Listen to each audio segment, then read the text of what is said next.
मैं बिरहा गायक रामचरण यादव, ग्राम बंदीदासपुर, फैजाबाद, स्वर्गीय ब्रह्मादीन गुरु के चरणों में नमन करते हुए लंका की लड़ाई आप लोगों के बीच में भेज रहा हूँ। बीड़ा रिकॉर्डिंग स्टूडियो, इनायत नगर, फैजाबाद के माध्यम से आप लोगों के बीच भेज रहा हूँ। मेरा मोबाइल नंबर 9198828823। ये लंका की लड़ाई पहला भाग है और दूसरा भाग जल्दी में ही भेजूंगा और आपसे पूरा विश्वास है कि आप लोग प्यार दुलार देंगे। धन्यवाद।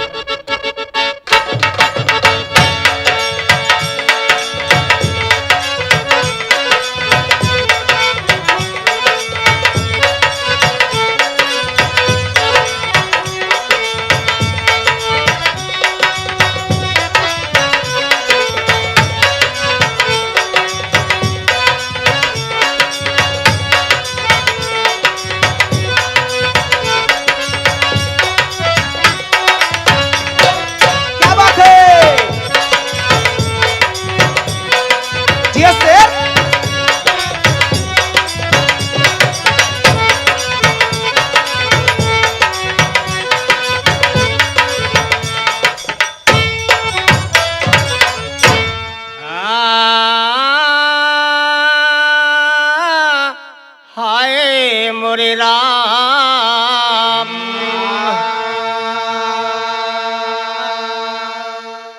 अरे जागा जागा पूरबी माई, अरे हमके ज्ञान दिया बतलाई, अरे लंका कांड रामायण गाई, जैसे रावण से लड़े हैं भगवान।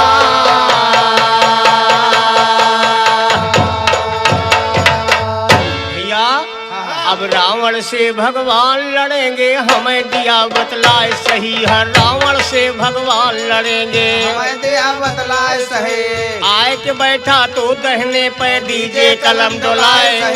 लंकम राज करे रावण भय शंकर के बर पाए। 3 लुअग 14 भवन में सब ही रहा डराए, पानी पवन कुबेर काल जब सबको रहा बंधाए। धीरे धीरे कुछ दिन में अब गवा गर्भ मां, और रामचंद्र की नारी सीता रावण लिया चुराए सहे। कहे भभीषण है भैया अब वापस दिया,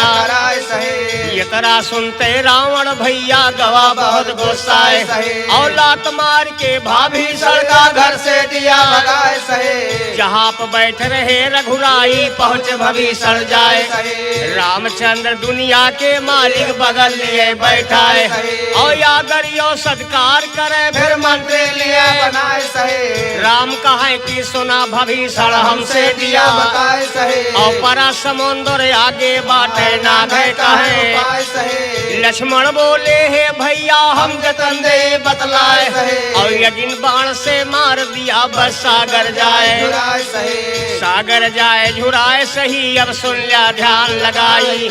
कहे भभीषण रामचंद्र से कहा गया बहुराई, और तोहरे कुल के सगर यही ये तोहरे वंश चला चिरौरी करा सगर से साइत जाए। ये तरह सुनते रामचंद्र सागर पे पहुँचे, और 3 रुआ तक चिरौरी सागर नाए। राम कहे कि भैया लक्ष्मण धनुहा लवाओ, और यज्ञ बाण से रियल दे बस की जाए।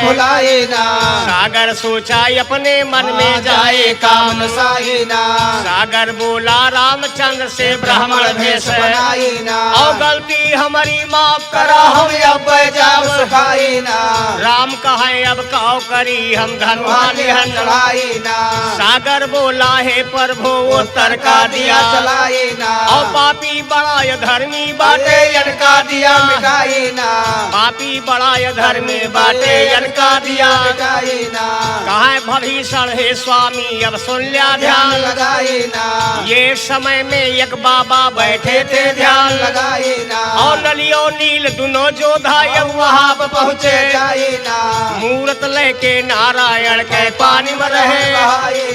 रेख बाबा गुस्सा हुए के तब दिया शराब सुनाई ना और तोहरे फेंके से ना बुरी है ये जई है उतराई ना यह शराब अब हमका प्रभु सच्चा परज पराज खाई ना और कहा मान लिया है भगवान नल नील कलिया बुलाई ना नल नील बोलवा के प्रभु सेत दिया रचवाई ना ब्रह्मा दीन का है शायर हम लंका कांड बजाई ना और लंका कांड बधाई भाई अब आगे के सुना जिगार पहले दिन माँ 14 जो जन दूसरे 20 बाबा बनका और तीसरे दिन में 23 जो जन चौथे में 24 भावन का और पछे दिन में 25 जो जन पूर्व पूर्व बाबा बनका और रामचंद्र कपियन से बोले अब ना लावा यज्ञ पत्थर वही समय में गोवर्धन का लाई रहे अंजनी कुमार आज्ञा पावे रामचंद्र के वृंदावन में पले उतार और वृंदावन में पड़ा गोवर्धन जुअर जुअर से रहे और चिगार कहे गोवर्धन हनुमान से हमसे साध्या और खूब कसार पहले कहा कि राम से मिलो बैतो के छोड़े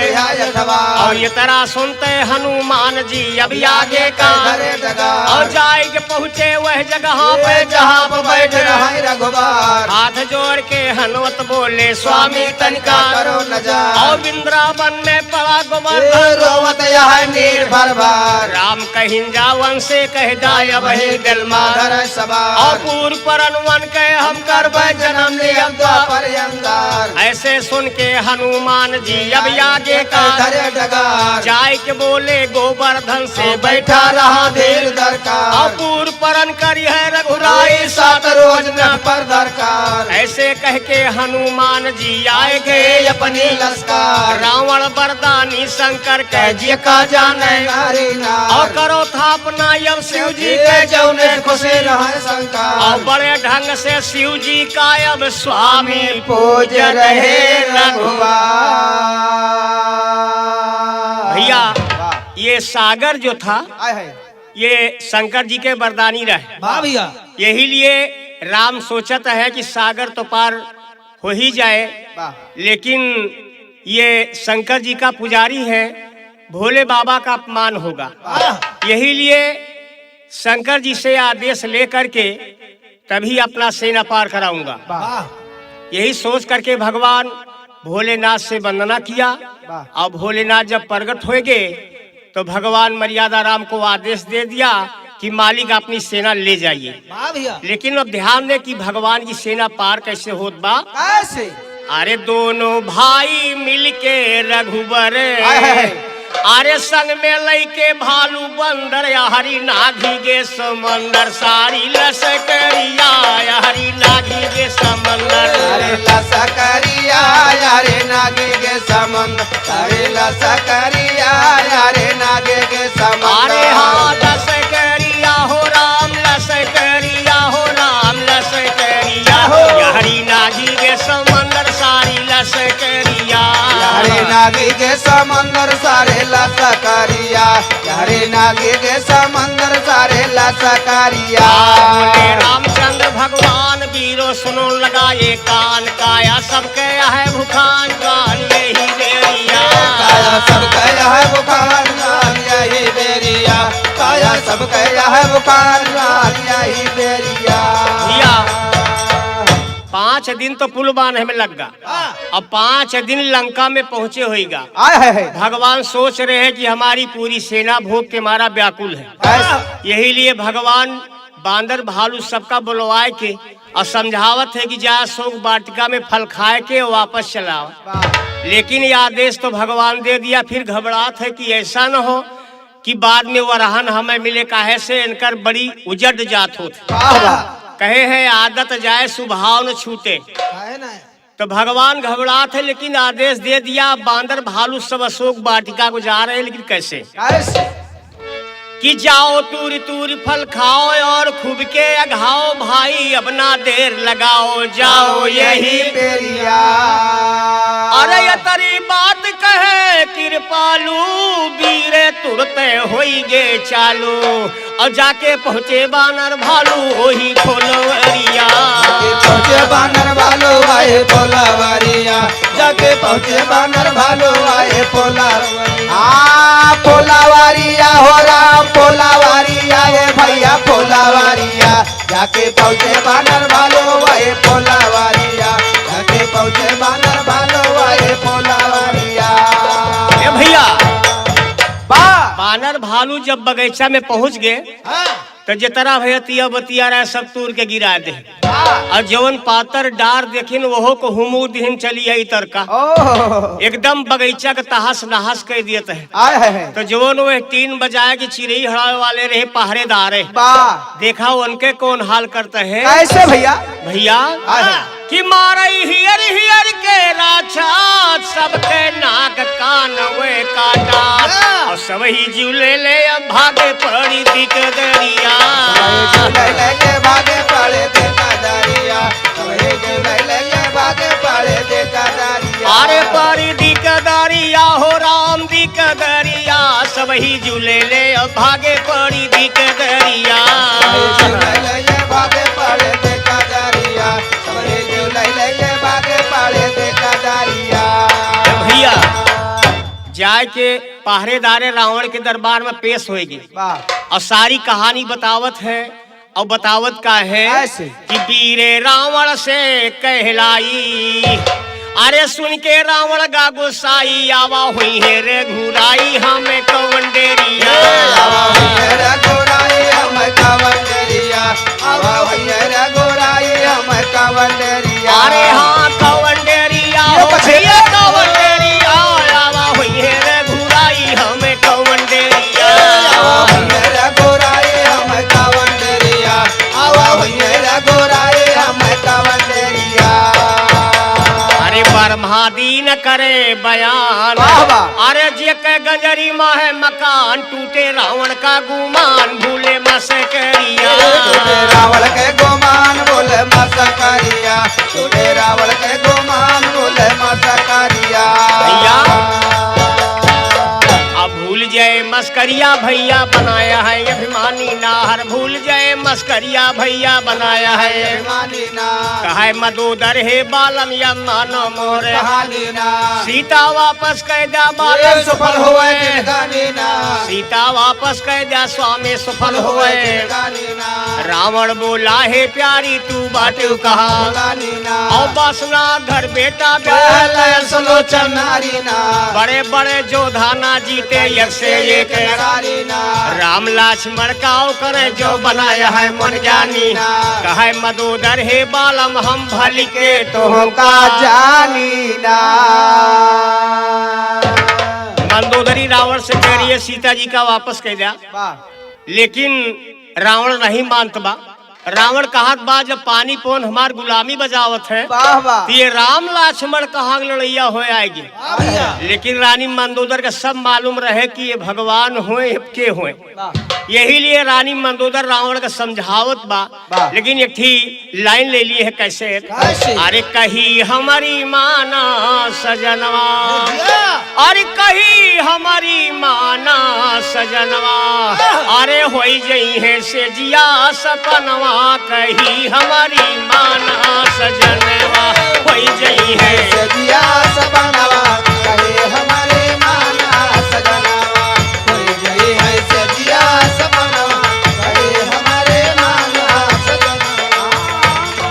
माना सजनवा है माना सजनवा, माना सजनवा है माना सजनवा, कोई जई है से जिया सपनवा, कही हमारी माना सजनवा, कोई जई है से जिया सपनवा, कहे हमारे माना सजनवा, कोई जई है से जिया सपनवा, कहे हमारे माना सजनवा। भैया। लेकिन कहत का बा कि जवन भगवानिया है दुनिया के मालिक, जवन भगवानिया है दुनिया के मालिक, जवन भगवान है दुनिया के मालिक। अरे वन के ना बना दुश्मनवा, कही हमारी माना सजनवा, वन के ना बना दुश्मनवा, कहे हमारे माना सजनवा, वन के ना बना दुश्मनवा, कहे हमारे माना सजनवा। भैया मंदोदरी रावण का एक बड़ी ठोस बात बतावत है कैसे कि तुहार वीरताई यही है कि सुनी कुटी माँ सीता का पाया पिया, सुनी कुटी माँ सोने कुटे अरे माँ सीता का पाया हरि लाया बन के बभनवा कही हमारी माना सजनवा हरि लाया बन के बभनवा कहे हमारे माना सजनवा हरि लाया बन के बभनवा कहे हमारे माना सजनवा। ए भैया आखिरी बंद में का समझावत यह है कैसे? कि कहा मोर माना तू वापस घुमा दिया कहा मोर माना तो वापस घुमा दिया कहा मोर माना अरे वापस घुमा दिया तब हुई है तोहरो तरनवा कही हमारी माना सजन तब हुई है तोहरो तरनवा कहे हमारे माना सजनवा तब हुई है तोहरो तरनवा कहे हमारे माना सजनवा। भैया यही तरह रानी मंदोदरी रावण का समझावत बा लेकिन रावण मानत ना बा। तब रानी मंदोदर करुण रस में यानी क्रोध में आके रावण का दूसरी लाइन में बतावत यह है कि तुहार वीरताई और यह लेकिन केस बा ध्यान दे कैसे? अरे कहे मदोदर रानी जरा वीर यहाँ हम जानी और चोरी तू की हा गुमानी रानी लाया राम की चोरे तो के हागो माने नारे लाया राम के चोरे तो के हागो माने नारे लाया राम के नारी लाया राम की हो नारी लाया राम की चोरी तू की हा गुमानी रानी लाया राम की चोरे तो के आगो माने नारे लाया राम के चोरे तो के आगो माने नारे लाया राम के। वीर यतरा कहलाए सुन जे के घर पाए धोखा तू भारी कमाए मूड कटाए जानकी कई के चोरी वाला काज तोहरे लागे ना लिहाज अब तो हुई गवा मिजाज बात की हसान की आए अंजनी के लाल लेने सिया जी के हाल करा तब के ख्याल पिया बलवान की।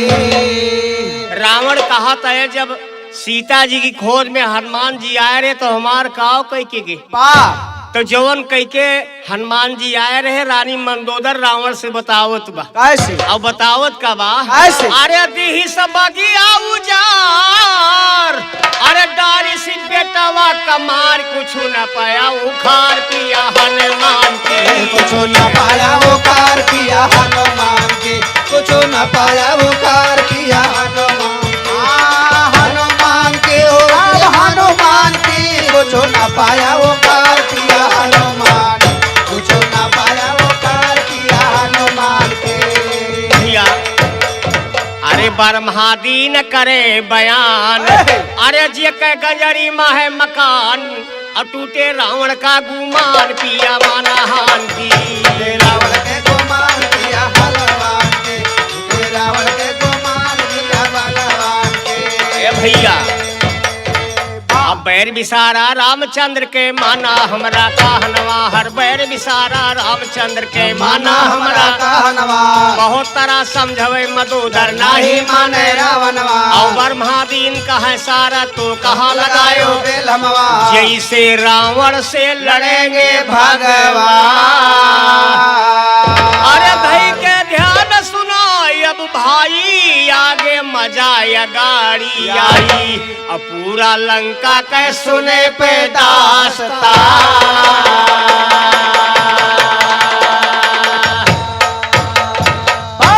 भैया कि बैठे सुबेला पे रघुवीर हाथे लेकर धनुहा तीर आए बड़े बड़े बलवीर अरे भीर पर्वत पे भई है भारी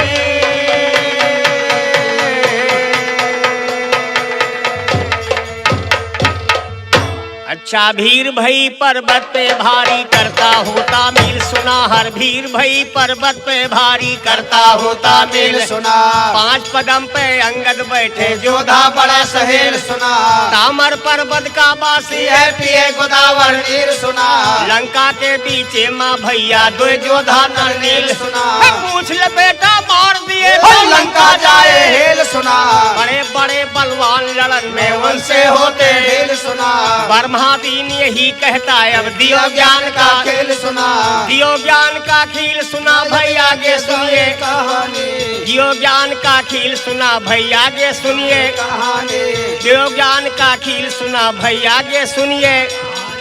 दियो ज्ञान का खील सुना भाई आगे सुनिए आगे सुनिए कहानी भाई अभी आगे के सुना आगे सुनिए कहानी भाई अभी आगे के नाम केसरी के बंदर स्नान करे गंगा धारा, दुर्धर पर्वत का बासी है नाम सुखेड़ा सरदारा, और अंगद के नाना लागे उन्हें के लड़की है तारा, जामवंत बलवान लड़े में ये तो बाटे होशियारा, ये तो बाटे होशियारा यह बात निकाले सुंदर से घरे से सुग्रीव जांग पे लेटे प्रभु रखबर के, वही समय में चांद निकलता देख पड़ा है अंबर से, रामचंद्र तब बोले लागे दलमा भालो बंदर से, और चांद के भाई गरल हुए जो निकला यहाँ है समंदर से, निकला यहाँ समंदर से अब सुन लिया ध्यान लगा के रामचंद्र दक्षिण का अब ताकत तो मोड़ उठाए के, और बिन बादलियों बूंदी के भय चमके चमचम चमाए के, राम कहा कि सुना भविष्य हमसे दिया बताए के, और बिन बादल के हुए गर्जना चमके चमचमाए के, कहा भविष्य हे प्रभु यह सुन लिया ध्यान लगाए के, और तेरे कुटी पर्वत पे रावण लड़ाई खड़ा जाए के, और कनक फूल मंदोदर वाला चमके चमचम चमाए के, कनक फूल मंदोदर वाला चमके चमचम चमाए के, और ये तरह सुनते रघुवर रेला धनुहा बाण जाए के, और बाण गवा लंकापति राजा रावण के लागा जाए के, और जितना वीर रहे हैं भैया सब भागे चिल्लाए के, वही समय में रामचंद्र अंगद का लिया बुलाए के, और सीधे चला जाओ लंका का दिया उन्हें समझाए के, और हितिया हितिया जान के भैया कारज लिए बनाए के, ये तरह सुनते ही अंगद भैया लंका पहुँचे जाए के, और रावण के बेटवा देखे तो बोला है मुस्काए के, भैया अंगद का भगवान बुलाए की हाँ, अब भेजत है लंका वाह, कि जाके रावण का समझाया था बैरना थाने जानकी जी का वापस कर दिया वाह भैया, लेकिन ये अंगद जब लंका के किनारे पहुंचे तो रावण के बेटवा सैर करे निकला रहा है वाह, अंगद से और रावण के बेटवा से जब आमना सामना पड़ गवा तो दोनों में संवाद चालू हो गया, ऐसे, बातचीत होए लाग। अब रावण के बेटवा अंगद जी से कहत का बा ऐसे, ध्यान दे हाँ हाँ, कि बेटवा रावण के कहलावा अरे बंदर तू कहाँ से आवा नावा तू अपन बतावा ई निशानिया नवा तो अपन बतावा ये निशानियाना, नवा तो अपन बतावा ये निशानियाना, ए निशानिया बाप बहादुर जियो, नावा तू अपन बतावा ई निशानिया नवा तो अपन बतावा ये निशानियाना, नवा तो अपन बतावा ये निशानियाना, रावण के बेटवा पूछत है अंगद जी से कि कहाँ से आओ तहा का नाम बा के भेजे बा वाह भैया, तो अंगद रावण के बेटवा के सामने यानी बतावत का है ऐसे, अरे अंगद करने लगे बयान भेजे हैं हमें भगवान और अंगद पर हमारा नाम बचपनिया हमारा नाम बचपनिया, अंगद पड़ा हमारा नाम बचपनिया, अंगद पर हमारा नाम अंगद पर हमारा नाम अंगद पर हमारा नाम बचपनिया हमारा नाम बचपनिया, अंगद पड़ा हमारा नाम बचपनिया, ये भैया यानी अंगद बता दी है कि हमारा नाम बचपने में अंगद पड़ गवा और हम यानी हमें मर्यादा राम भेजे हैं। जब इतनी बात रावण के बेटवा सुनता है हाँ, तो कहत बा वो नहीं राम के भेजे आए है जेकर मेहरारू हमरे दादा ले आए हाँ, जेकर मेहरारू हमारे दादा ले आए हैं, तोहरे दादा तो खूब लाए है भैया ये भैया लेकिन अंगद कहा था हाँ भैया जेकर मेहरारू तोरे दादा ले आया हम वो नहीं भेजे आए लेकिन अंगद यानी रावण के बेटवा अंगद जी से मजाक करेला और मजाक करत का है। का अरे बेटवा रावण के कहलाई तोहरे राम के रही लुगाई और दादा लिहिन मोर बैठाई जबरनिया दादा लेन मोर बैठाई जबरनिया दादा लेन मोर बैठाई जबरनिया जबरनिया जबरनिया दादा लेन मोर बैठाई जबरनिया दादा लेन मोर बैठाई जबरनिया रावण के बेटवा कहिस कि तोहरे राम के मेहरारू तो हमरे दादा ले आए। अंगद जी कही हाँ भैया ठीक कहता, हमरे राम के मेहरारू तोरे दादा ले आए, लेकिन बैठाए कहाँ है अशोक वाटिका के नीचे। तो अंगद जी रावण के बेटवा का जवाब ईंटा से नहीं पत्थर से ठोकता है। और जवाब का देत बा कि अंगद कहन लाग समझाई तोहरे राम का रही लुगाई। भैया अंगद जी सीधा सीधा रावण के बेटवा से कहा लाग, अरे अंगद कहन लाग समझाई और तोहरे बुआ के हाल बताई और जौवन सुपने खा हर जाई रह बेड़ीनिया जवन सुपने का हर जाई रह बेड़ीनिया जवन सुपने का हर जाई रह बेड़ीनिया ए बेड़ीनिया ना हो बेड़ीनिया ना जवन सुपने खा हर जाई रह बेड़ीनिया जवन सुपने का हर जाई रह बेड़ीनिया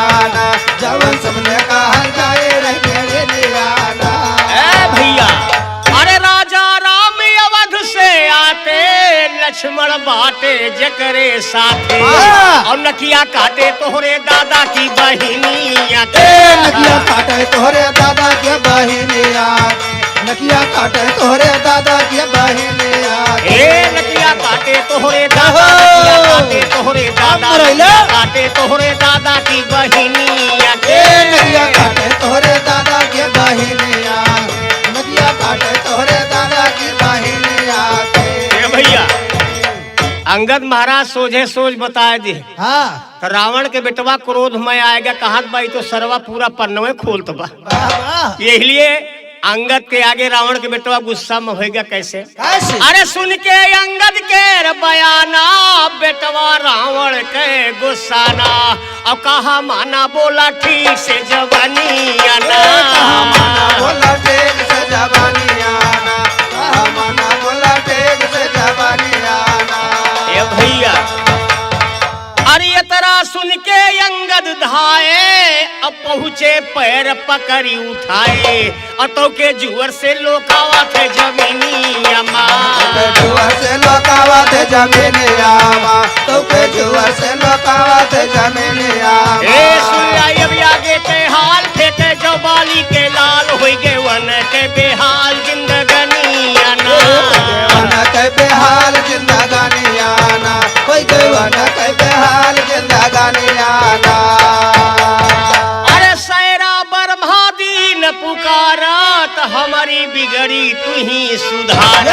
और सारा जिब्भा बैठा अब लैके कलामिया ना सारा जिब्भा बैठा अब लैके कलामिया ना सारा जिब्भा बैठा अब लैके कलामिया ना। भैया अब जिब्भा ऊपर बैठा सारद हम का आए बतावा ना हर जिब्भा ऊपर बैठा सारद हम का आए बतावा ना द्वारपाल द्वारे से भागे रावण से और हम का जान परत बा भैया उहे बदरवा हम का जान परत बा भैया उहे बदरवा और कहा हमारा ये तरह माना पाने चला और वैसे लागत बाटे भैया लंका जवन रावण कहता है वीरो अब काहे का जाए के नहीं वह बंदर का तो हमरे लक्का ये तरह सुनते वीरे भैया अंग से कह चला बुलवा है महल में रावण तो है। ये तरह सुन के अंगद भैया महल के अंदर बर्मादीन का है शायर अब यहीं पे छंद बना। भैया पहले बातचीत रावण के बेटवा से होत रही। अब रावण अपने दरबार में अंगद जी का बुलवा ली। अब अंगद से और रावण के यानी अंगद से और रावण से संवाद चालू हुआ। भैया रावण पूछता है कि कहा कि बासी हो का नाव है के भेजे। वाह वाह तो अंगद रावण के दरबार में बयान दे रहा है क्या, ऐसी ध्यान दे। हाँ। अरे बोला अंगद वीर विशाल रावण तुम्हें बताई हाल, अठाड़े बाली के लाल तोहरे अगरन अरे ये बाले के लाल तोरे अगर नमा, चौड़े ये बाले के लाल तोरे अगर नमा। ठाड़े बाली के लाल, ठाड़े बाली के लाल, ठाड़े बाली के लाल तोहरे अगरन बाले के लाल तोरे अगर नमा, चौड़े ये बाले के लाल तोरे अगर नमा। ए भैया कहीं बतावत है कि हम अंगद यानी बाल के लड़का होई हाँ और तोरे सामने खड़ा है, लेकिन कहत का ऐसी कि अंगद बोला वीर विशाल रावण तुम्हें बताई हाल, ठाड़े बाली के लाल तोहरे अगर। नमा। अरे रावण कहत भवा है हंस के बेटवा तू बाली के होई के,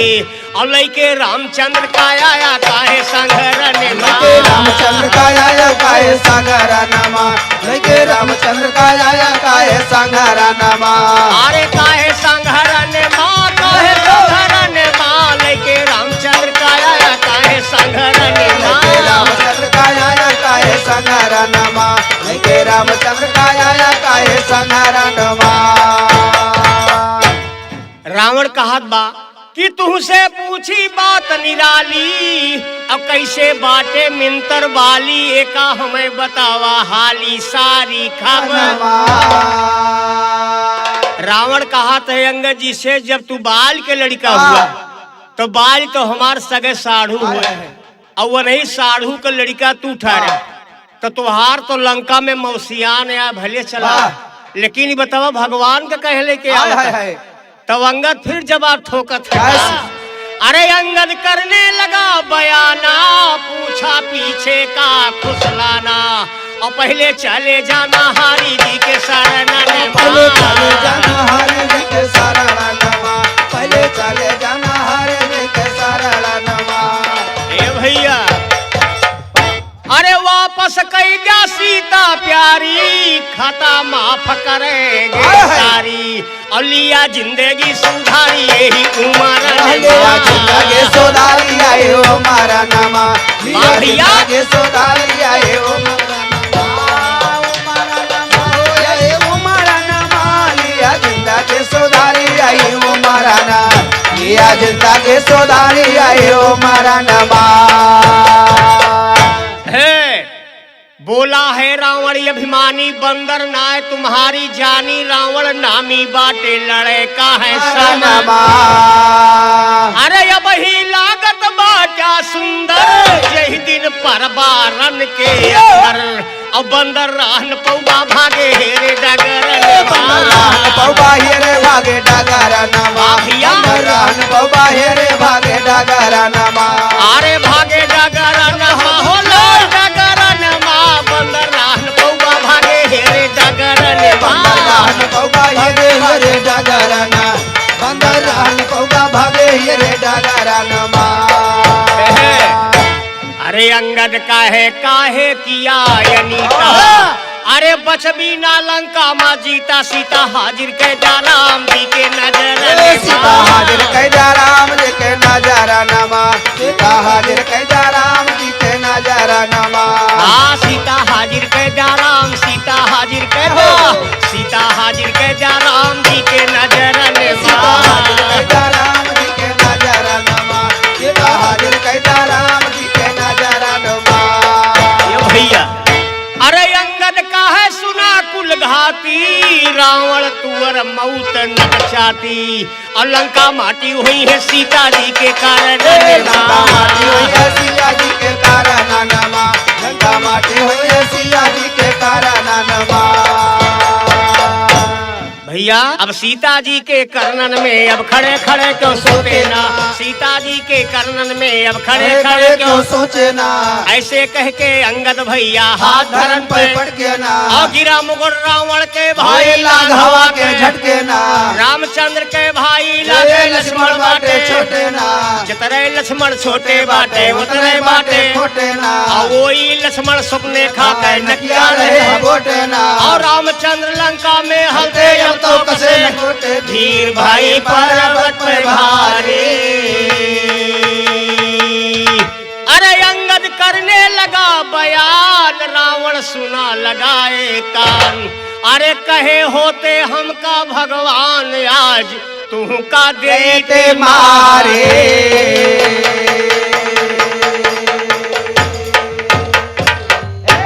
बोला है रावण अभिमानी, अरे बंदर नाय तुम्हारी जानी, रावण नामी है लड़े में बलवान।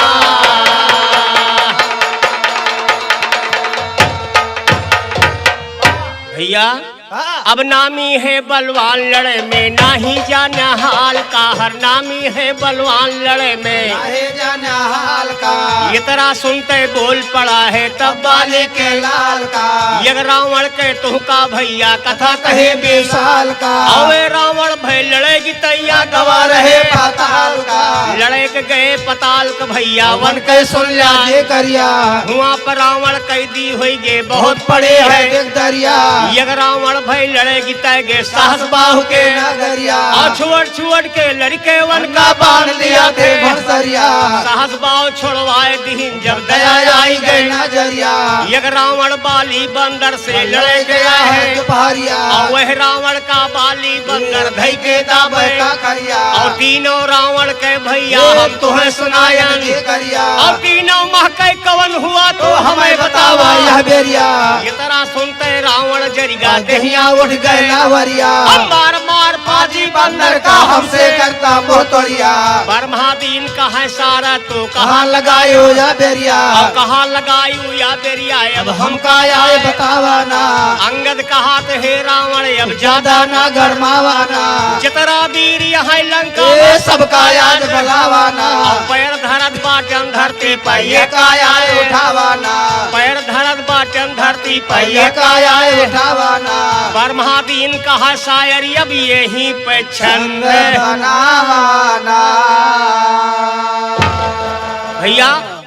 अंगद रावण से कहा है कि राम की लड़ाई तो पीछे बा, अब लड़ाई हमार तोहार बा। आप बहुत वीरताई हाकत हैं तो हमारी एक थी लंका में शर्त बा कि हम अपन पैर जमीन में जमा दे, और तोहरे लंका में जब बलशाली होए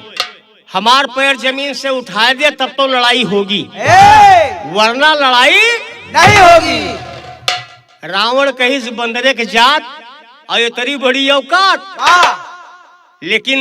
अंगद पैर जमावत है और लंका के बलशाली लोग है जितना भी वीर रहे, जैसे मैसासुर भैंसासुर असुर ससुर जितना रह रिया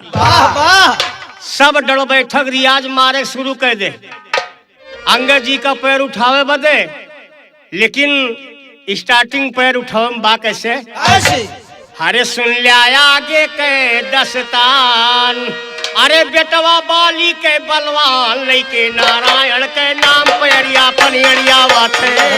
नारायण के नाम पैरिया पनियरिया वाथे, लेके नारायण के नाम पैरिया पनियरिया वाथे, अरे पैरिया पनियरिया वाथे, पैरिया पनियरिया वाथे, लेके नारायण के नाम पैरिया पनियरिया वाथे, लेके नारायण के नाम पैरिया पनियरिया वाथे, लेके नारायण के नाम पैरिया पनियरिया वाथे। भैया अरे अंगद बोला ऐसी सैन, अरे पीछे क्या राम से बैर उठावा, पहले मेरा पैर कोई बलवान कहावा थे, मेरा पैर कोई बलवान कहावा, पहले उठावा मेरा पैर कोई बलवान कहावा, अरे कोई बलवान कहावा थे, कोई बलवान कहावा थे, पहले उठावा मेरा पैर कोई बलवान कहावा थे, पहले उठावा मेरा पैर कोई बलवान कहावा थे, पहले उठावा मेरा पैर कोई बलवान कहावा थे। अब लंका के जे तरफ जोधा रहा भैया सब चल पड़े अंगद जी का पैर उठावे बदे। लेकिन होत का बा,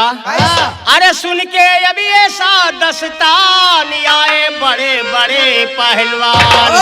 पैरी अंगद के पकड़े जवान हम के जोर लगावा थे। पकड़े जवान हम के जोर लगावा, पैरी अंगद के पकड़े जवान हम के जोर लगावा। अरे हम के जोर लगावा थे, हम के जोर लगावा थे, पैरी अंगद के पकड़े जवान हम के जोर लगावा थे। पैरी अंगद के पकड़े जवान हम के जोर लगावा थे, पैरी अंगद के पकड़े जवान हम के जोर लगावा थे। भैया जे तरफ जोधा रहा सब डर बैठक मार मारो जोर अजमावे लागे, लेकिन क्यों पैर उठावे का हिला नहीं पावत बा। जे तरफ वीर आयरे सब यानी ध्वस्त हो गए, कोई पैर नहीं उठा पाया। तब रावण उठा सिंहासन से अंगद जी का पैर उठावे बदे, तो हुआ क्या भैया, रावण चलत भवा है दाबे पहुंचा जब अंगद के आगे, और ठोकर बड़े जोर से लागे तब रावण झुक जावा थे। ठोकर बड़े जोर से लागे तब रावण झुक जावा थे, ठोकर बड़े जोर से लागे तब रावण झुक जावा थे। ए भैया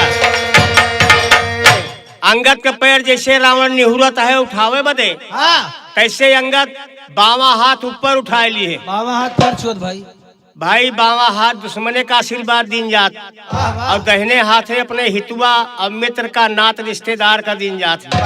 तो वह समय में अंगद जी बावा हाथ उठाए ले, और यहाँ रावण निहुरत बा पैर पकड़ के उठावे बदे, तो अंगद रावण से कहत का बा, अरे अंगद कहे कि रावण जागा झगड़ा राम से तोहरो लागा, और जाए के वन से माफी मांगा काहे सिर झुकावा थे। जाके वन से माफी मांगा काहे सिर झुकावा, जाके वन से माफी मांगा काहे सिर झुकावा। हाँ जाके वंशीय माफी मांगा, जाके वंशीय माफी, जाके वंशीय माफी मांगा काहे सिर झुकावा थे। जाके वन से माफी मांगा काहे सिर झुकावा, जाके वन से माफी मांगा काहे सिर झुकावा थे। ए भैया अरे सुन के अभी ऐसा दस्तान, रावण हुई गवा परेशान, और बैठा है गद्दी पे जाके मन ही मन शर्मावा थे। बैठा है गद्दी पे जाके मन ही मन शर्मावा थे, बैठा है गद्दी पे जाके मन ही मन शर्मावा, मन ही मन शर्मावा थे, मन ही मन शर्मावा थे। बैठा है गद्दी पे जाके मन ही मन शर्मावा थे, बैठा है गद्दी पे जाके मन ही मन शर्मावा थे। ए भैया अरे ब्रह्मादीन करे बयान, जे के गंजरी महे मकान, और कई के भायन से प्रणाम युद्ध लंका के गावा थे। कई के भायन से प्रणाम युद्ध लंका के गावा थे, कई के भायन से प्रणाम युद्ध लंका के गावा थे। अरे युद्ध लंका के गावा थे, युद्ध लंका के गावा थे, कई के भायन से प्रणाम युद्ध लंका के गावा थे। कई के भायन से प्रणाम युद्ध लंका के गावा थे, कई के भायन से प्रणाम युद्ध लंका के गावा थे। ए भैया अब युद्ध लंका के गाई भैया कई के बहुत हल्का, युद्ध लंका के गाई भैया कई के बहुत हल्का, काहे भगवान वीरो अब काहो कौशल, ये तरह सुनते वीरे भैया सब पड़े उछल का, और यज्ञा दैजा नाथ लंका हम जावे दूसर का, आज्ञा दैजा नाथ लंका हम जावे दूसर का, आज्ञा दैजा नाथ लंका हम जावे। दूसर का। ये भैया भगवान कहिन बांदर भालू से कि अगर सबके हिम्मत होए तो आगे बढ़ा जाए, और ना यहीं से लौटान कर दिन जाए अयोध्या का। आय हाय हाय, तो जितना भालू बंदर रहे 10-10 फुट कूदे लागे भैया। आय हाय हाय, कहीं मालिक एक बार आदेश दे जाती 14 कोस के लंका एक ही छलांग भरे कहे हमारे लोग के। भगवान कहिन कि अब विलंब के कारण स्वामी जब हमार सेना इतना उतालू होगा तो अब पीछे कदम नहीं हटावे थे। भगवान कहत का है, अरे कहे भगवान अरे दियर ना करा पलका चला लंका पति से लड़ा डट के ना, पति से लड़ा डट के ना, चला लंका पति से लड़ा डट के ना। अरे ये तरी बचनिया कहे भगवान भाई वीरे तैयार भय छट के ना, वीरे तैयार भय छट के ना, भैया वीरे तैयार भय छट के ना। अरे 4 चार मुखिया यो चार प्रधान भय फौजे चार भई बटके ना फौजे चार भाई बटके ना भैया फौजे चार भाई बटके ना। ये भैया भगवान अपनी सेना में चार भाग कर दिया। चार भाग करने के बाद चार दिशाएं में पहरा तैयार कर दिया। लेकिन ध्यान दें कि केकर पहरा भगवान कहाँ लगावत है कि पश्चिम दिशा में रहे हनुमान भाई अंगद भटके ना। अरे दक्षिण दिशा माह ठाड़ नल नील भाई लैले गदा भारी झपटे गदा भारी झपटे ना भला लैले गदा भारी झपटे ना। अरे लैके गदा भारी झपटे ना भैया लैके गदा भारी झपटे ना गदा भारी झपटे ना भला गदा भारी झपटे ना। अरे लैले गदा भारी झपटे ना भैया लैले गदा भारी झपटे लैले गदा भारी झपटे ना भैया लैले गदा भारी झपटे ना। ए भैया लैले गदा चल पड़े और तीन दिशाएं में पहरा तैयार हो गया। एक दिशा बच रही है उत्तर, लेकिन उत्तर पहरा भगवान के देते हैं मास्टर को दे दिए। तोरे नकारा मास्टर के बस के लड़ाई ना काहे से वह हमार लड़े भगवान गए। दंगल के लड़ाई हो लंगोटा वाली तब तो तोरे मास्टर पार पाए जाते, लेकिन ये भगवान से लड़ाई भगवान से पार कोई न पाई भैया। यही लिए तीन दिशाएं में पहरा भगवान कर दिए, लेकिन उत्तर दिशा में पहरा के कर देते हैं कैसे भैया कि दक्षिण दिशा में रहे नल नील भाई लैले गदा भारी झपटे ना। अरे उत्तर दिशा माह ठाड़ भगवान जहाँ धनुहा लखन जी के चटके ना खंजे का चटके ना जहाँ धनुहा लखन जी का चटके ना। अरे लंका माहे मारे चालू भई भैया बंदर चढ़ई लागे छत पे ना बंदर चढ़ई लागे छत पे ना भैया बंदर चढ़ई लागे छत पे ना। अरे तोर तोर कलसा जमीनिया पे फेंक रहे जैसे दहिया के मटके ना जैसे दहिया के मटके ना भैया जैसे दहिया के मटके ना। अरे लंका रामायण के सुने दास्तान भाई खोपड़ी जियानी के चटके ना खपड़े के आने का चटके ना भैया खपड़े के आने का चटके ना। ये भैया अब खोपड़ी ज्ञानी के चटके भाई भागे हैं खिसियाए के हर खोपड़ी ज्ञानी के चटके अब भागे हैं। रावण कहता है वीरो तू काहे क्या घबराए पालन पोषण तो का भैया अच्छी तरह और तनिका भरे जरूरत पड़ गए भागा पीठ वैसे रावण है लड़े में बले।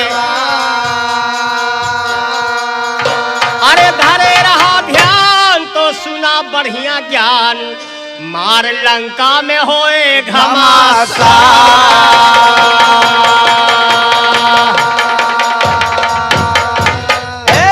भैया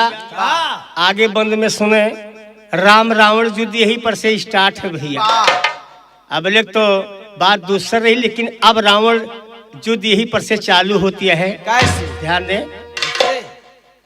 कि रावण बोला है ललकार और वीरो माना बात हमार सेना अब कीजे तैयार आज रणमा करे का संग।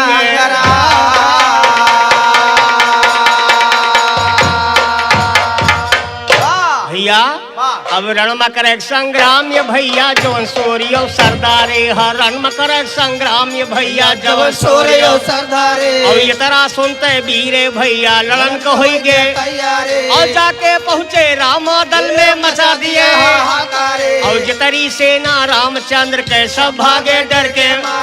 वही समय में हनुमान ठाड़े पछू के और भागा देखे जो वीरन का अपने मन में और हनुमान यो जामवंत भय कूदी लंका कनक कंगूरे तूरे जैसे लकड़ी तुरे और जही राक्षस का हनवत पावे मुहे मुहा भल के और राम का नाव लिहाना कब हूँ यह कर मजा राम का नाव लिहाना कब हूँ यह कर मजा सारे और ऐसे कह के हनुमत भैया उठाए के भैया गई मारे और जतरा वीर रहे हैं भैया सब भागे डर के मारे और सब भागे डर के मारे भैया अपन जान बचाने का। वही समय में मालवंत रावण के गया सामने का वही समय में मालवंत रावण के गया। सामने का रावण कहता मालवंत से हमसे करा बयाने का और कैसे जीता रामचंद्र का कहा कथा। समझाने का मालवंत रावण से बोला सुन लिया धई के जाने का एक तो तोहार ना होई दूजे मंत्री कहलाने का और एक तो तोहार ना होई दूजे मंत्री कहलाने का और अंचित काम के हा रावण सीता खा गया चुराने का अंचित काम के हा रावण सीता खा गया। चुराने का ये तरह सुनते रावण भैया बहुत जोर गुस्सा गुस्साने का जान के मंत्री तू का छोड़ ना क्या बताने का ना क्या बतलाता पाजी करबे काम तमाम। सुना वही समय में मेघनाथ रावण से करे बयान सुना और यज्ञ हम मैं दैजा दादा लड़ी समर में। बयान सुना रावण बोला जाता नहीं जीत लिया बयान सुना रावण बोला जाता नहीं जीत लिया भगवान। बयान सुना ब्रह्मा दीन का है शायरी अब यहीं पे धई के के ध्यान सुना।